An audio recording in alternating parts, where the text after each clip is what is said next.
Hello दोस्तों। तो SSC GD exam 2025 के बच्चों के लिए सिर्फ एक महीना ही अब बाकी रह गया है, मतलब 30 दिन ही बाकी रह गए हैं एग्ज़ाम, क्योंकि एग्ज़ाम होने वाला है 5 फ़रवरी को। तो अब 30 दिन ही बाकी हैं। लास्ट 30 डेज़ में बच्चे बहुत पैनिक कर जाते हैं, क्या पढ़ें क्या नहीं पढ़ें। तो उसके ऊपर मैंने ये वीडियो बनाई है, और ये वीडियो सिर्फ उन्हीं के लिए है जिनका कोर्स कंप्लीट हो चुका है। किसी भी टीचर से या किसी भी प्लेटफॉर्म से उन्होंने अपना कोर्स कंप्लीट कर लिया है। ये उन बच्चों के लिए बिल्कुल नहीं है जिन्होंने अपना कोर्स नहीं पढ़ा है और वो सोचते हैं कि एक महीने में ही उनका एग्ज़ाम निकल जाएगा पढ़ के। तो भाई ऐसा नहीं होने वाला है। तो ये वीडियो स्किप कर सकते हो आप। ये वीडियो सिर्फ उन्हीं के लिए है जिनके सिलेबस कंप्लीट है। किसी भी टीचर से कंप्लीट किया हो आपने, इससे नहीं फ़र्क पड़ता है, बस आपका सिलेबस कंप्लीट होना चाहिए। चलिए हम सब्जेक्ट वाइज बात कर लेते हैं नंबर की। तो 4 सब्जेक्ट आते हैं इसमें, मैथ, रीजनिंग, हिंदी और जीएस, और चारों ही सब्जेक्ट 40 नंबर के आते हैं। टोटल जो होता है हमारा एग्ज़ाम के नंबर होते हैं 160 होते हैं। 160 में से आपकी कट ऑफ बनेगी। तो चलिए हम बात कर लेते हैं टॉपिक वाइज कि क्या क्या, कि हम कैसे कैसे टॉपिक कवर करेंगे। तो सबसे सबसे पहला सब्जेक्ट आता है मैथ। तो मैथ में ये 18 लेसन रहेंगे, चैप्टर रहेंगे। इसमें चैप्टर सिंप्लीफिकेशन है और डीआई है। ये हमें रोज़ करना है। सिंप्लीफिकेशन के रोज़ 5 क्वेश्चन और डीआई के 2 क्वेश्चन हमें डेली ही प्रैक्टिस करने हैं। उसके बाद हम देख सकते हैं पहला नंबर सिस्टम। नंबर सिस्टम को 4 दिन से ज़्यादा नहीं पढ़ना है, 4 दिन में हमें कंप्लीट करना है। और परसेंटेज को भी 4 दिन में। ये जो ब्रैकेट में दिए हुए हैं इसका मतलब ये है कि ये चैप्टर आपको इतने दिन में कंप्लीट कर लेना है। इससे जल्दी हो जाए तो भी अच्छी बात है। और मैं जैसे मैं भी आपको हर दिन पीडीएफ दिया करूँगा। मान लीजिए मैंने आपको परसेंटेज की पीडीएफ दे दी, तो आपको उस पीडीएफ में से परसेंटेज के जो भी मैं क्वेश्चन दूंगा उससे आपको सॉल्व करना है। और जो सॉल्व नहीं होगा उसका सॉल्यूशन भी दिया होगा पीडीएफ में ही।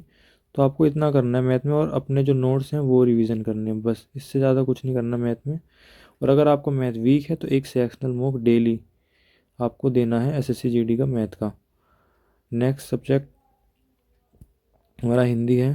हिंदी के लिए ये एक बुक आती है, ये वाली, आदित्य पब्लिकेशन की, समान हिंदी। जिसके पास है अच्छी बात है, जिसके पास नहीं है तो कोई बात नहीं।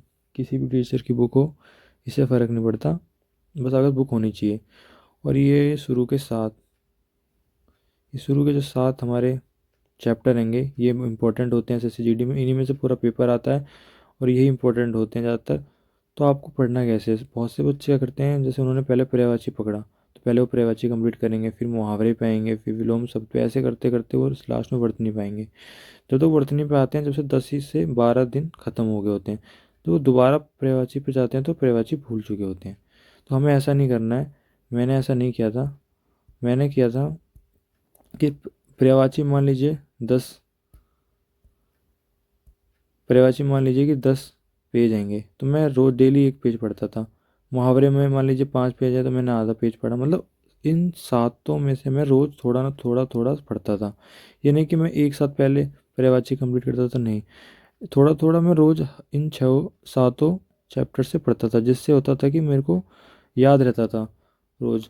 और मैं जिसमें वर्तनी है वो वर्तनी को मैं अपने हाथों से लिखता था। तो आपको भी वर्तनी हाथों से लिखनी है, जब भी आपको याद रहेगी पेपर में।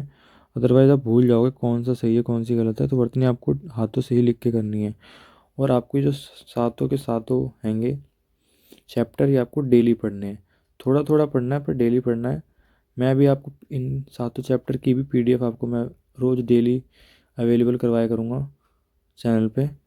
आपको बताया करूँगा कि क्या क्या पढ़ना है। मेरे नोट्स बने हुए हैं, प्रेवाजी मैंने अलग से बना रखे थे, क्योंकि इस बुक में बहुत सारे मिक्स दे रखे हैं, बार बार दे रखे हैं, तो मैंने एक जगह ही सबको इकट्ठा करके लिख लिया था प्रेवाची। तो मैं वो नोट्स भी आपको दूंगा।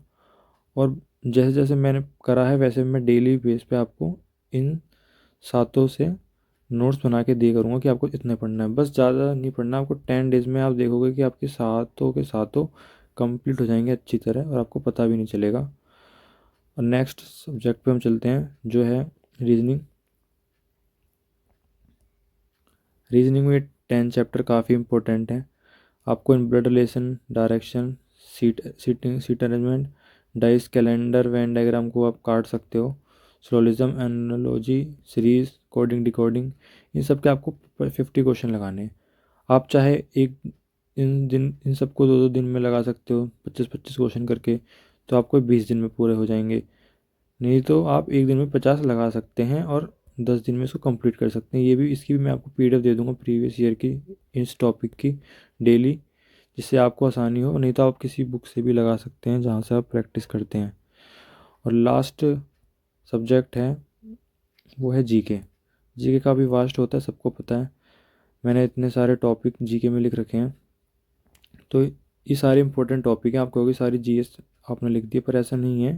ये इंपॉर्टेंट टॉपिक है, जीएस है भी काफ़ी बड़ी। तो जैसे मान लीजिए सिंधु है, उसके मैंने नोट्स बना रखे हैं, सिंधु घाटी के। ये हर एग्ज़ाम में आती है, तो मैं वो आपको अवेलेबल करवाऊँगा।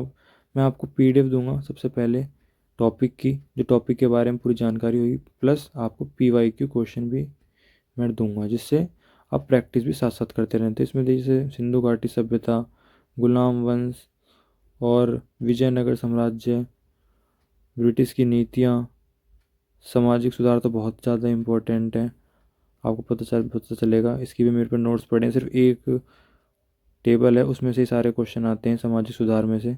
राष्ट्रीय कांग्रेस की सत्र, ये भी काफ़ी इम्पोर्टेंट है।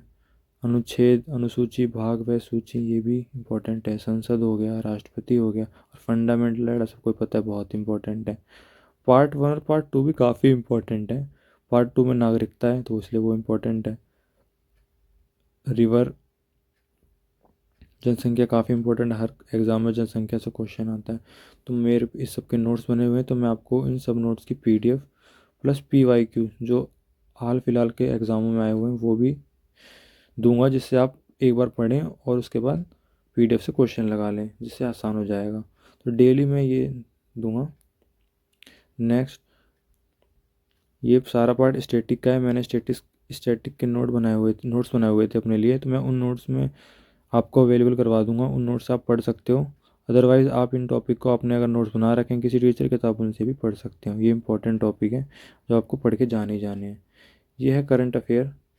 करंट अफेयर में ये टॉपिक तो आपको ज़रूर ही आने चाहिए, क्योंकि क्वेश्चन ज़्यादातर इन्हीं से आते हैं, और इनसे बाहर आते हैं तो ज़्यादातर मतलब आपको पता ही नहीं होगा, ज़्यादातर बच्चों को भी नहीं पता होगा, पर आएंगे तो ये इनमें से आएंगे ज़रूर। और इनमें से आएंगे तो हर बच्चा इन टॉपिकों को पढ़ के जाता है, तो आपको भी उन टॉपिकों को पढ़ के ही जाना है जो हर कोई बच्चा करके आ रहा है। ऐसा नहीं कि आप वो टॉपिक छोड़ दो जो हर बच्चा कर रहा है, तो फिर आप बिल्कुल आप सोच नहीं सकते आपका नंबर आएगा। तो आपको वो टॉपिक तो ज़रूर करने जीके में जो हर बच्चा पढ़ता है। और ये है साइंस। अगर टाइम मिले तो आप पढ़ लीजिएगा। इसमें सबसे इम्पोर्टेंट हैगा सेल और साधारण नाम, केमिस्ट्री में जो होते हैं, ये इंपॉर्टेंट है। इन दोनों को जरूर पढ़ के जाए। और ये किताब आती है पिनाकल की, 6500 प्लस TCS MCQ। इस अगर ये किताब किसी पे है तो आप इससे भी PYQ लगा सकते हैं। 1 महीना है, आराम से कंप्लीट हो जाएगी ये बुक 1 महीने में। जो टॉपिक दे रखे हैं इन सब टॉपिक को भी कंप्लीट बस कर लेना तो भी बहुत है। और जिसके पास ये बुक नहीं है तो भाई कोई दिक्कत नहीं है, मैं आपको अवेलेबल करवाऊँगा PYQ हर जितने भी मैंने टॉपिक दे रखे हैं यहाँ पे उन सब के।